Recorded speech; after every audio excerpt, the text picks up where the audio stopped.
chapter number 2 of Indian economy, which is Indian economy from 1950 to 1990. Now हमें थोड़ा सा recall करना है. पहले तो लेसन नंबर 1 की बात करते हैं. It was India on the eve of independence. How was India on the eve of independence? Stagnant, backward, अंडरडेवलप्ड, all these features were highlighted. क्यों? क्योंकि इंडिया को एक्सप्लॉइट किया गया था. ब्रिटिशर्स ने 200 ईयर्स तक इंडिया को एक्सप्लॉइट किया. उसके बाद में वो जब गए तो हमारा इंडिया स्टैग्नेंट था, बैकवर्ड था, अंडरडेवलप्ड था. They exploited our human as well as our natural resource. Now, after independence, it was time for India to again build an economic system and to again make arrangements कि हम अपनी economy को ऊपर developed nations में कैसे ला पाएं. Starting with the first thing, which is the introduction of the lesson. In the previous chapter, we have learned that on the eve of independence, the Indian economy was completely underdeveloped. After 200 years of British rule and their exploitative policies, India finally got freedom on 15th August 1947. ये date हम लोग बचपन से सुनते आ रहे हैं, हमें याद रखनी है. इंडिया की फ्रीडम की डेट क्या है? 15th August 1947. Now, it was necessary to reconstruct the backward and stagnant Indian economy into a developed economy.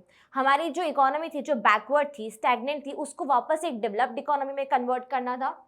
Therefore, the most important task before the government of independent India was to decide the types of economic system which would be the most suitable for India. Which system to go with? कौन सा system हम अपनाएं, हम India में लेके आए, जिसकी वजह से हम आगे डेवलपमेंट कर पाए. So choosing this system was one of the tasks, one of the important tasks. Economic system refers to an arrangement by which central problems of the economy are solved. Economic system किसके around revolve करता है कि हमारी countries में क्या problem है. Central problems के around revolve करता है economic system, and it is an arrangement which is solved by solving the central problems. Let us first understand the various central problems of an economy before we proceed to the different types of economic system. अब सबसे पहले economic system choose करने से पहले हम क्या करेंगे? Central problems क्या होती है वो समझेंगे. The first one being what to produce, the second one being how to produce, and then for whom to produce. सबसे पहले क्या बोला जा रहा है? what to produce. आपको प्रोड्यूस क्या करना है. Let's say India agrarian country है, तो हमें एग्रीकल्चर सेक्टर को आगे लेके बढ़ना है, या हमें इंडस्ट्रियल सेक्टर को आगे लेके बढ़ना है. हमें प्रोडक्शन किन चीज़ों की करनी है. Next is how to produce, कैसे प्रोड्यूस करना है उस चीज़ को. ठीक है. And last is for whom to produce, हम किसके लिए कर रहे हैं. क्या हम सेल्फ सफिशिएंट होने के लिए कर रहे हैं, क्या हम हमारे इम्पोर्ट या एक्सपोर्ट्स के लिए कर रहे हैं. सो ये चीज़ें हमारे माइंड में क्लियर होनी चाहिए. Now, what to produce? It involves deciding the final combination of goods and services to be produced. That is, it involves the selection of goods and services and the quantity of each that the economy should produce. That means what they are saying here is that कि पहले तो आप ये decide करो कि आपको produce करना क्या है. मुझे कैपिटल गुड्स प्रोड्यूस करने मेरी कंट्री में, या फिर मुझे चाहिए कि मैं एग्रीकल्चरल गुड्स प्रोड्यूस करूं, या मैं इंडस्ट्रियल गुड्स प्रोड्यूस कर रही हूँ. मुझे प्रोड्यूस क्या करना है. ठीक है. गुड्स एंड सर्विसेज, दोनों ही चीज़ें. ठीक है, वो हमें डिसाइड करनी है. आफ्टर दैट आपको क्या बोला जा रहा है, उसकी क्वांटिटी. क्या आप सेल्फ सफिशिएंट होने के लिए प्रोड्यूस कर रहे हो, आप एक्सपोर्ट के लिए भी कर रहे हो, तो आपको किस क्वांटिटी में प्रोड्यूस करना है वो भी आपको डिसाइड कर लेना है. कहाँ पे? व्हाट टू प्रोड्यूस के अंदर. Selection of goods and services and along with the quantity for each of them that is to be produced by the economy. Second point, how to produce. How to produce में आप techniques decide कर सकते हो. From which technique you're going to produce? It involves deciding the technique of production, that is whether the selected goods be produced with more labor and less capital, which is also known as labor intensive method, or with more capital and less labor, which is known as capital intensive technique. Let's say हमारे India में cheap labour ज़्यादा available है, हमारे पास में capital कम है पर हमारे पास में लेबर ज़्यादा है, तो we can go with labour intensive technique, क्योंकि यहाँ पे लेबर इजीली अवेलेबल हो जाता है.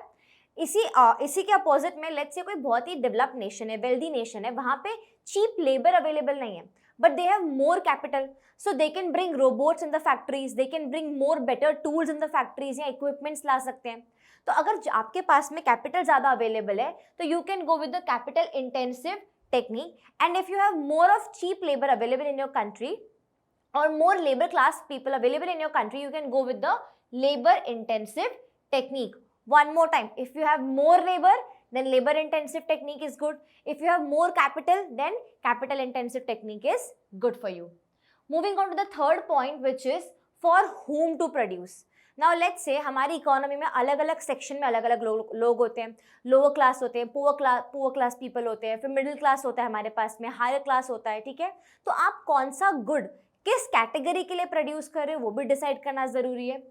It involves deciding the distribution of output. Output मतलब आपका फाइनल जो प्रोडक्ट बन गया है, you are going to distribute it among which people. It involves the selection of the category of people who will ultimately consume the goods.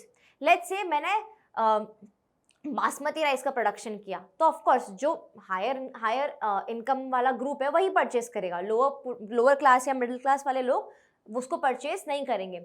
If मैं simple let's say मैं सादा simple rice produce कर रही हूँ, तो lower income के group हो गए, मिडिल क्लास हो गए, वो लोग ज़्यादा उसको अफोर्ड कर पाएंगे.